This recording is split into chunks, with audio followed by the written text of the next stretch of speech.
This channel does not promote any violent, harmful, or illegal activities. All content provided by this channel is meant for an educational purpose only.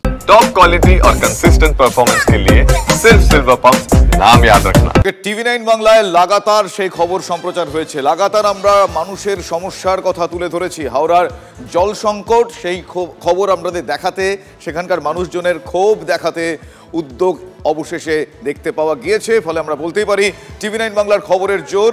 হাওড়ায় এই জল সংকট মেটাতে উদ্যোগী পুরমন্ত্রী ফিরহাদ হাকিম, তার নির্দেশে কলকাতা পুরসভার 15টি জলের গাড়ি হাওড়ার বিভিন্ন এলাকায় যাচ্ছে। উত্তর হাওড়া এবং শিবপুরের যে সমস্ত এলাকায় জল সরবরাহ ব্যাহত রয়েছে সেই সব জায়গায় আপাতত পৌঁছে যাবে কলকাতা পুরসভার এই জলের গাড়ি। উপস্থিত থাকবেন কলকাতা পুরসভার আধিকারিকরা। গরম পড়তেই হাওড়া পুরসভায় তীব্র জলসংকট। হাওড়া পুরসভার বেলগাছি এলাকায় পাইপ লাইনে ফাটল দেখতে পাওয়া যায়। উত্তর হাওড়া শিবপুরের বিস্তীর্ণ এলাকায় জল সরবরাহ ব্যাহত হয়েছে। পাইপ লাইন সরানোর কাজ চলছে। হুগলির উত্তরপাড়া থেকে জলের গাড়ি পাঠানো হচ্ছে। কিন্তু টিভি9 বাংলা সেই খবর লাগাতার আমরা দেখিয়ে গেছি কিছুক্ষণ আগে। সেখানকার মানুষজনের সমস্যার কথা তারা আমাদের জানিয়েছেন, আমরা সেই খবর বারবার দেখিয়েছি। অবশেষে উদ্যোগ নিয়েছেন স্বয়ং পুরমন্ত্রী, তার নির্দেশে 15টা জলের গাড়ি সেখানে যাচ্ছে। এখন অনেক সমস্যা আছে, আমরা তো এখানে থাকতে পাচ্ছি না, ঘর ফেটে যাচ্ছে। বাচ্চা নিয়ে কি করে ঘরের ভিতরে থাকবো? এই যে বাচ্চাগুলোকে নিয়ে যদি ঘরের ভিতরে থাকি তো ঘর কখনো পড়ে যেতে পারে গায়ে, বাচ্চা শুধু আমরা চাপা পড়ে মরে যাবো। এখন সমস্যা আছে, না কারেন্ট আছে, না জল আছে, না রান্না করতে পারছি, চারিদিকে ফেটে যাচ্ছে। বাচ্চা কাচ্চা নিয়ে কোথায় যাবো? রাত ভর চিন্তা হচ্ছে, ছোট ছোট বাচ্চাদের রাত্রিরে ঘুমাবো, যদি পেটে যদি বাচ্চাদের চাপা পড়ে যাচ্ছে কি হবে স্যার? প্রচুর আতঙ্কতে রয়েছি আমরা। রাস্তাঘাটে জল দাঁড়িয়ে যাচ্ছে, তারপরে বিদ্যুৎ নেই, জল নেই বাড়িতে। কিছু এখানে ন্যাচারাল কিছু ঘটেছে যার জন্য পাইপটা ফেটে গেছে, মেন জলের 1500 ডায়ামিটারের যে পাইপ। তারপরে আপনার তার সাথে রাস্তা বিভিন্ন জায়গা ক্র্যাক করেছে, একটা বড় সড়ো প্রবলেম ঘটেছে। তো সেটার জন্য আমাদের ইঞ্জিনিয়াররা, আমাদের দপ্তরের তো ইঞ্জিনিয়াররা রয়েছেন, এছাড়াও কেএমডি এর যারা আধিকারিক তারাও আসছেন, তারা এসে যাবেন শীঘ্র। এবং হয়তো পাইপ রিপ্লেস করতে হবে আমাদের যেটা ধারণা, তাদের সঙ্গে কথা বলে সেটা আমরা স্থির করব। এমনি অ্যালার্ট থাকার জন্য বলা হচ্ছে, কোথাও যদি কোনো রকম নতুন ক্র্যাক হয় সেটা আমাদেরকে জানানোর জন্য বলা হয়েছে। আমরা এখানে থাকছি, বাট আলটিমেটলি যারা এক্সপার্ট আছেন, যারা ইঞ্জিনিয়ার আছেন, তারাই বলবেন যে কতটা কি ক্ষতি হয়েছে এবং কি হবে। তারপর সেই মতো অ্যাডমিনিস্ট্রেশন ছেড়ে যাওয়ার কথা, সেই ডিসিশনটা তখন নেওয়া হবে। আমি তো পানীয় জলের ব্যাপারটা বললাম, বিদ্যুতের এখানে যে ব্যাপারটা আছে সেটা হচ্ছে আপনারা দেখতে পাচ্ছেন কতগুলো পোল হেলে পড়েছে।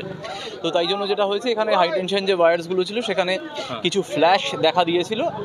তো তাই জন্য এটা বলে এটা বন্ধ করা আছে। যখন এটা কাজ হয়ে যাবে বিদ্যুৎ আবার চলে আসবে। শৈশব নিরাপত্তাহীনতায় ভুগছে, ছাত্রীদের সঙ্গে অশালীন ব্যবহার করা হয়েছে, অভিযোগ এমনটাই। পূর্বস্থলীতে একজন স্কুল শিক্ষককে গ্রেফতার করা হয়েছে। পূর্বস্থলী কাষ্ঠশালী নিভাননী উচ্চ বিদ্যালয়ের 3 শিক্ষকের বিরুদ্ধে স্কুলের ছাত্রীদের মোবাইল ফোনে অশ্লীল মেসেজ পাঠানো, পড়ানোর সময় শরীর স্পর্শ করা, এই অভিযোগ উঠেছে। আমার সহকর্মী কৌশিক দত্ত এই মুহূর্তে আমার সঙ্গে রয়েছেন। কৌশিক, গ্রেফতার করা হয়েছে একজনকে, অভিযোগ 3 জনের বিরুদ্ধে। বাকি 2 জন তারা কি বলছেন, বাকি 2 জনের বিরুদ্ধে কি ব্যবস্থা গৃহীত হল, আমি ডিটেল জানতে চাইবো।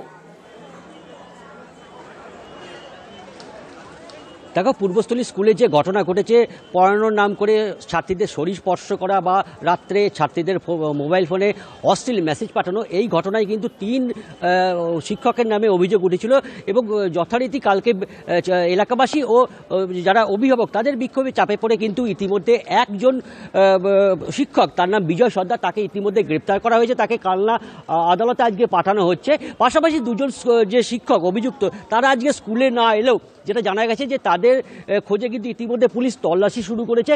পাশাপাশি আজকে সকাল নাগাদ কিন্তু যে সমস্ত ছাত্রীরা বা তাদের অভিভাবকরা তারা কিন্তু বিধায়কের কাছে এসেছিল, তারা সমস্ত কিছু বিধায়ককে জানিয়েছে। বিধায়ক কিন্তু ইতিমধ্যে শিক্ষা দপ্তর থেকে শুরু করে মুখ্যমন্ত্রীকে পুরো বিষয়টি কিন্তু জানাবে বলে তিনি জানিয়েছেন। পাশাপাশি যাতে এই ঘটনায় যাতে উপযুক্ত শিক্ষক হয়, দোষী এই উপযুক্ত যাতে শাস্তি হয় এই দোষী শিক্ষকদের, সেই বিষয়ে কিন্তু তিনি যথারীতি আবেদন জানাবেন। ধন্যবাদ। হঠাৎ করে একদিন আমাকে উনি উল্টোপাল্টা মেসেজ করলো। কবে সেটা? বুধবার দিন। তারপর তো উনি আমাকে বারবার বলছে যে তোমার ছবি দিয়ে পাঠাও, সেলফি পাঠাও, লাইট অফ, তোমাকে না দেখলে আমি খাবো না, এরকম করে উল্টোপাল্টা কথা বলছে। এটা রিসেন্ট ঘটনাটা ঘটেছে। আর আলমগীর হোসেন, উনি একজন টিচার, জিওগ্রাফি টিচার, উনি আমাকে প্রথম দিকে খুব ব্যাকটাচ করেছিল। ফোনে আলমগীর স্যার আর সত্যজিৎ স্যার যা তা ফোনে মেসেজ করে যা তা বলে পাঠিয়েছে, কিন্তু মেয়েকে তো স্কুলে পাঠায় ভালো পড়াশোনা করার জন্য, ঠিক আছে, কিন্তু স্কুলের স্যাররা তো বাবা মায়ের মতো, কিন্তু ওরা নোংরা নোংরা ভাষায় মেসেজ করে পাঠাচ্ছে, এটা কি উচিত? আজকে কি চলছে এগুলো? গোপনে তাকে সমস্তভাবে তার মানে হোয়াটসঅ্যাপ নাম্বার নিয়ে, তার ফোন নাম্বার নিয়ে পড়ার কোনো রকম ফ্যাসিলিটি পাইয়ে দেবে এই বলে, তার যদি তার হোয়াটসঅ্যাপে যদি উল্টো পাল্টা মেসেজ করা হয়, তুমি এখন কি খাচ্ছ, তুমি এখন ঘুমিয়েছো তো, হ্যাঁ তোমার জন্য আমি থাকতে পারছি না, তোমার জন্য আমার মন খারাপ করছে, এটা একটা শিক্ষক, এটা আমরা কোথায় বাস করছি? আমরা এই বিষয়টা নিয়ে কথা বলেছিলাম প্রাক্তন কেন্দ্রীয় শিক্ষা প্রতিমন্ত্রী সুভাষ সরকারের সঙ্গে। তিনি কি বলেছেন এই বিষয়ে শোনাবো। শিক্ষা ব্যবস্থা বলে তো কিছু নেই, তার কারণ যেখানে শিক্ষক নিয়োগে এত দুর্নীতি, যেখানে স্কুল চলছে কি চলছে না, স্কুলের ক্লাস বিল্ডিং এর উপরে মাথার ছাদ পড়ে যাবে কিনা সেদিকে কারো নজর নেই, অথচ কেন্দ্রীয় সরকার যে অর্থ দিচ্ছে তাতে প্রজেক্ট অ্যাপ্রুভাল বোর্ডে যদি রাজ্য থেকে ব্যবস্থা করা যায় যে এই বিল্ডিং এর আমরা কনস্ট্রাকশন ঠিক করব, তার ব্যবস্থা হয়।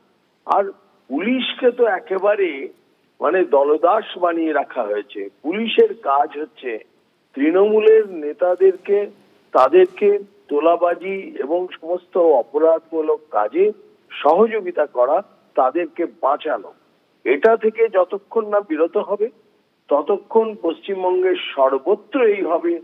শিক্ষাতে তো হয়েছে, স্বাস্থ্যতেও হয়েছে,